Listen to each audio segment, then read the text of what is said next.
Bonjour et bienvenue à la grande édition de la télévision rwandaise. Pour l'actualité d'aujourd'hui, on commence par parler des représentants des formations politiques agréées au Rwanda et leurs membres qui sont convaincus que leur unité constitue l'un des moyens qui vont les aider à faire face à la pression internationale qui cherche à exploiter les problèmes de sécurité à l'est de la République démocratique du Congo pour manipuler certains Rwandais par l'argent et d'autres incitations pour qu'ils deviennent la voie visant l'anéantissement des réalisations que le Rwanda a atteintes au cours des 30 dernières années. Le point avec Kassim Youssouf. Le député et président du Parti pour l'unité et la démocratie des Rwandais UDPR, Nizeyimana Pi, ainsi que la députée Mukabunani Christine, présidente du Parti social, Imberakuri, sont parmi les responsables politiques représentant certaines formations politiques agréées au Rwanda. Ils affirment qu'ils ne deviendront pas des instruments au service des ennemis du pays qui cherchent à détruire ce que le pays a accompli en 30 ans depuis l'arrêt du génocide perpétré contre les Tutsis. C'est notre unité qui nous permettra d'exister dans l'avenir. S'il y a quelques éléments qui trahissent l'unité des Rwandais et rejoignent les Wazalendo, qu'est-ce que nous faisons en tant que parti politique pour que nous discutions avec nos membres afin qu'ils n'adhèrent pas à ces idéologies qui font régresser notre unité? Les étrangers qui nous contactent, et bien sûr, chacun parle de ce qu'il connaît. Et comme ils savent que vous êtes un parti d'opposition, ils croient que vous allez proférer des mensonges à l'encontre de votre pays, que vous allez témoigner de ce qui n'existe pas. Nous devons être vus comme des personnes fortes et qui aiment leur pays. Même les autres se battent pour leur pays et vous avez suivi ce qui s'est passé en Afrique du Sud, comment les partis politiques se sont mis ensemble, y compris celui de l'opposition sous la direction de Malema. Ils collaborent tous pour trouver ce qui favoriserait le développement de leur pays et c'est ainsi que nous devons aussi agir et faire même plus, d'autant plus que nous avons l'expérience de sérieux problèmes que notre pays a vécu. Nous devons donc nous lever comme un seul homme et agir. Lors du récent entretien que le secrétaire d'État chargé de la coopération régionale au ministère des Affaires étrangères, le général en retraite James Kabarebe, a tenu avec le forum de concertation des partis politiques agréés au Rwanda, il a exhorté les responsables politiques en tant que représentants des nombreux membres du Parlement d'être en harmonie en ce qui concerne la crise dans l'Est de la République démocratique du Congo. L'arme fondamentale dont le pays dispose, c'est sa population et ses dirigeants d'avoir une même compréhension des choses. Lorsque les gens sont au même diapason à propos d'un problème, avec une même compréhension et qu'ils soient unis, c'est là une arme puissante. Et puis, tout ce qu'il faut pour faire cette guerre, on peut le trouver. Il faut donc voir où se trouve le champ de bataille et y déployer toutes ces idées. Personne ne devrait en aucun cas demander la permission de s'exprimer en faveur de son pays. Chaque habitant, chaque citoyen du Rwanda, qu'il soit dirigeant, parlementaire ou n'importe qui, a le droit de s'exprimer en faveur de son pays. Il a le droit de le préserver. Cela intervient alors que certains membres, partisans et sympathisants des partis politiques risquent d'être manipulés par ceux qui ne souhaitent pas du bien au Rwanda pour s'associer à des actions visant à déstabiliser la sécurité du pays. Ils admettent cependant qu'ils sont prêts à lutter ensemble contre toute tentative de s'aimer la division et de détruire leur unité. En tant que pays, nous nous sommes engagés à être unis. C'est un principe inaliénable. Lorsqu'il s'agit des problèmes que connaît le pays voisin et qu'on veut attribuer au Rwanda, alors qu'il n'est pas du tout concerné, notre unité est davantage renforcée. Notre situation en tant que Rwandais est compte tenu de l'histoire que nous avons vécue. On a assez pleuré et nous sommes immunisés. Ils sont en train d'ignorer leur vocation d'établir la paix dans le monde suite à leurs propres intérêts. Lorsqu'ils parlent, ce n'est qu'à propos des pierres précieuses. Sont-elles importantes que la vie humaine? Nous devons bien nous souvenir de notre histoire et savoir que la politique impérialiste n'a aucun amour pour nous. Nous tous, en tant que jeunes à l'intérieur et à l'extérieur du pays, sommes la force vive du pays et nous disons à notre président et aux dirigeants du pays que nous sommes ensemble. Le porte-parole du Forum de concertation des partis politiques agréés au Rwanda indique que les formations politiques se sont engagées à s'unir pour dénoncer toute personne qui soutiendrait des actions visant à violer la souveraineté du pays en général. On ne tolérera jamais que le Rwanda soit perturbé ou qu'on profère des mensonges à son encontre, comme vous l'avez suivi. Nous voudrions que le Congo ne continue pas à proférer des mensonges à l'encontre du Rwanda et qu'il arrête de faire des attaques sur notre pays. Comme je vous l'ai dit, ce sont les partis politiques qui dirigent le pays. Le président du Rwanda est issu d'une formation politique, membre du Forum de concertation des partis politiques agréés au Rwanda, tout comme les ministres et les députés. Nous sommes donc ensemble et ils le savent. Tout le travail qui est fait, c'est en fait le Forum qui le réalise parce que tous les dirigeants sont issus des organisations politiques. Ce que nous leur demandons, c'est qu'ils parlent à leurs membres, qu'ils les éduquent et qu'ils expliquent tout à la population en général. Parmi les points contenus dans le récent communiqué que le Forum de concertation des partis politiques agréés au Rwanda a publié en Kinyarwanda, en français et en anglais à propos des problèmes de sécurité en République démocratique du Congo, figure la condamnation officielle du plan machiavélique du président Tshisekedi de RDC en collaboration avec les forces armées de la SADC, les FDLR, Wazalendo et les forces du Burundi visant à perturber la sécurité et à renverser le gouvernement du Rwanda légitimement élu par les citoyens. Dans ces résolutions, ils soutiennent également les mesures de défense du Rwanda et appuient les décisions de la communauté de l'Afrique de l'Est, EAC, et de la SADC comme voie menant à une paix durable, entre autres.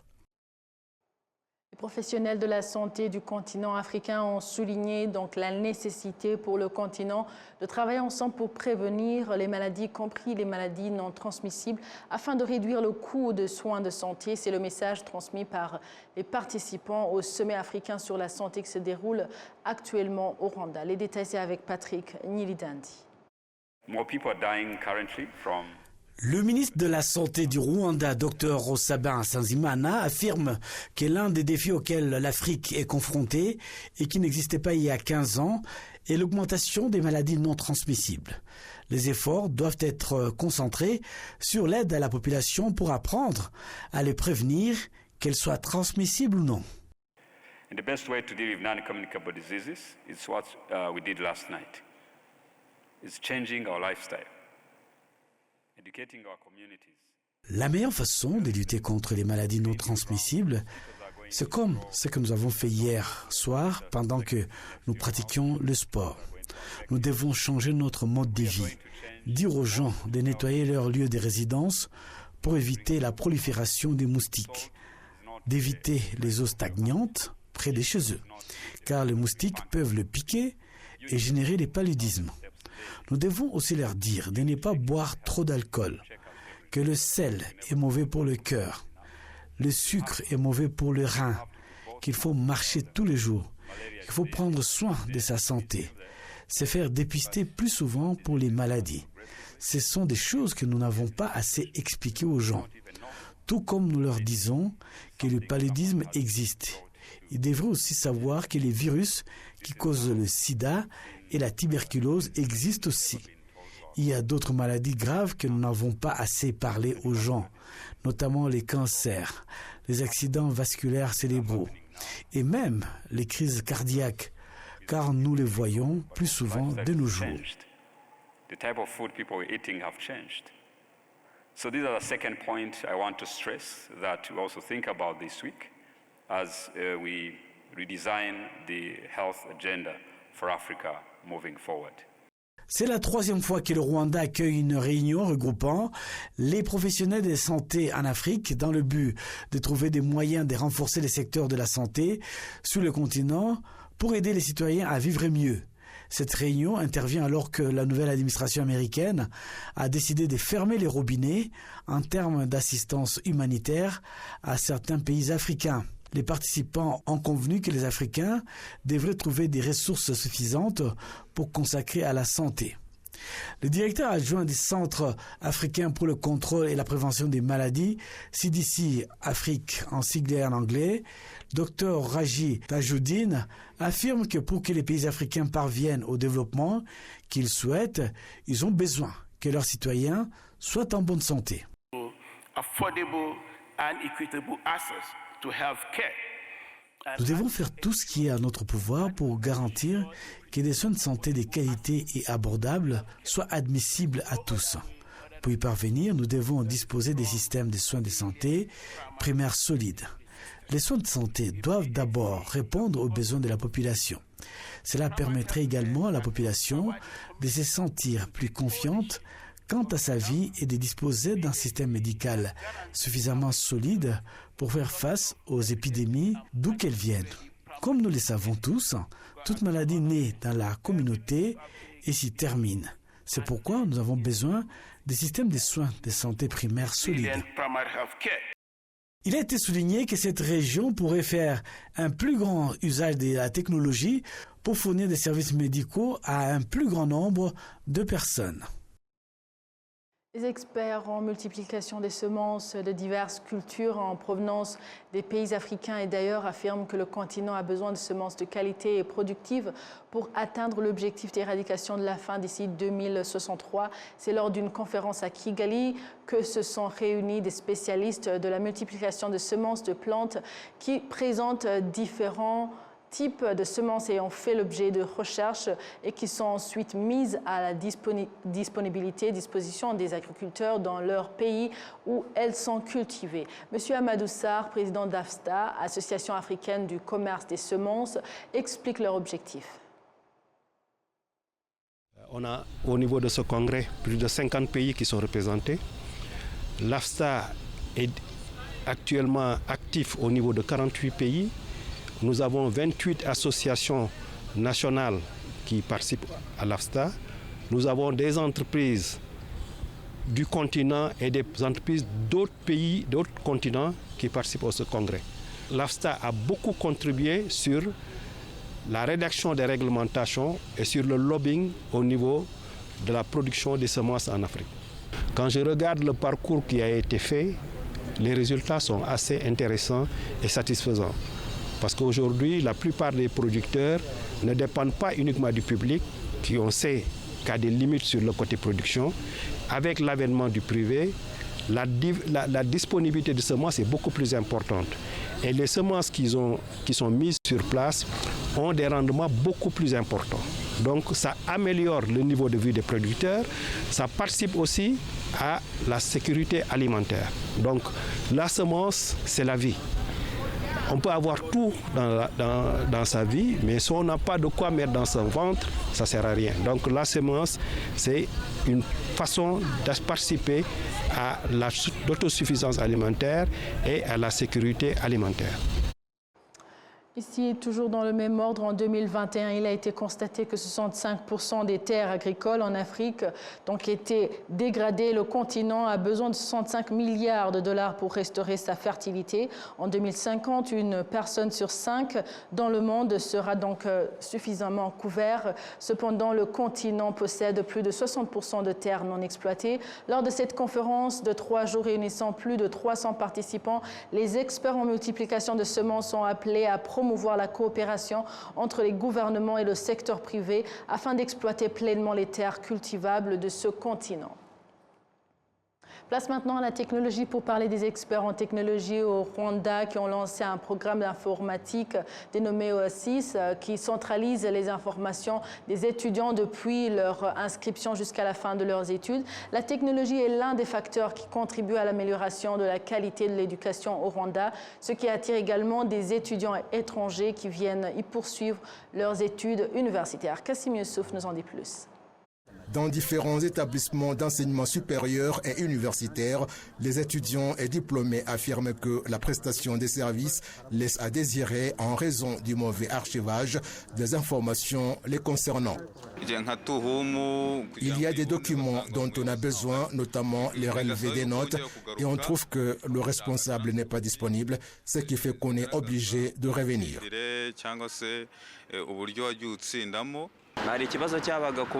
Il y a le problème concernant les livres qu'on a empruntés à la bibliothèque et qu'on ne restitue pas. Le papier où c'était inscrit peut se perdre et parfois l'on attribue le retrait du livre à une autre personne. Vous comprenez que c'est un problème délicat. Les experts en technologie au Rwanda ont créé un programme informatique dénommé OSIS, Online Student Information System. La coordinatrice de ce programme, Rumanzigaju Alida, explique comment ce système centralise toutes les informations des étudiants depuis leur admission jusqu'à la fin de leurs études, leur permettant ainsi d'accéder rapidement aux services dont ils ont besoin. Le système aide à ce qu'on obtient ce dont on a besoin en temps réel. Par exemple, si j'ai besoin de relever des notes et que je suis en règle, il n'est pas nécessaire que je me rende à l'université pour les retirer. Il suffira que je les télécharge. Le système sert à accélérer le temps. Si on a besoin d'un document immédiatement, il n'est pas besoin d'aller à l'école où on peut ne pas obtenir ce qu'on veut parce que peut-être le responsable n'est pas là. Le problème n'est pas à mettre sur le dos de l'étudiant, mais plutôt à l'inefficacité du système utilisé.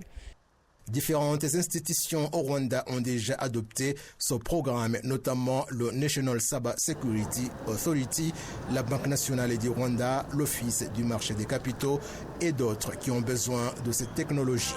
Le vice-recteur de l'Université du Rwanda estime que ce programme se distingue des systèmes précédents qui ne centralisaient pas toutes les informations des étudiants.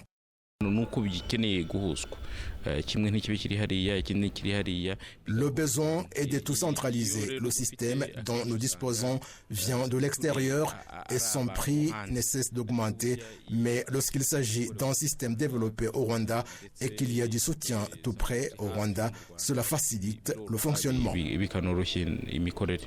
Le directeur général d'Haïti Consortium Group, basé au Ghana, Romeo Bigiei, estime que ce programme est une solution à de nombreux problèmes qui créaient des conflits entre les enseignants et les étudiants. Toutes les informations dont vous avez besoin sont à portée de main et lorsque des raisons valables nécessitent un changement dans les informations collectées, une autorisation doit être demandée et ces modifications seront affichées. De plus, le système est sécurisé, ce qui signifie que seuls ceux qui ont des droits d'accès peuvent y apporter des modifications. Par conséquent, les informations qui vous sont fournies ne peuvent pas être modifiées par n'importe qui. Le membre du Haut Conseil de l'éducation au Conseil de la qualité de l'éducation des pays de l'Afrique de l'Est, Kiumulo Grace Patrick, estime que l'utilisation appropriée de la technologie peut aider les établissements d'enseignement supérieur à fournir une éducation de qualité. In Rwanda, 100% or 99% of our higher learning institutions. Au Rwanda, 100% ou 89% des établissements d'enseignement supérieur utilisent le système dénommé MIS, tandis que quelques-uns utilisent le système ERP. La plupart d'entre eux se servent des documents en papier et la technologie. Heureusement, OSIS utilise à 100% la technologie, ce qui offre l'opportunité pour mieux fonctionner et présente un niveau de sécurité supérieur aux systèmes existants qui ne sont pas suffisamment protégés. Des experts en technologie estiment qu'elle est particulièrement nécessaire dans l'éducation car le Rwanda est en train de promouvoir le tourisme fondé sur l'éducation. En effet, le nombre d'étudiants étrangers a plus que sextuplé au cours de ces dernières années, passant de 1397 en 2016-2017 à 9109 en 2023-2024.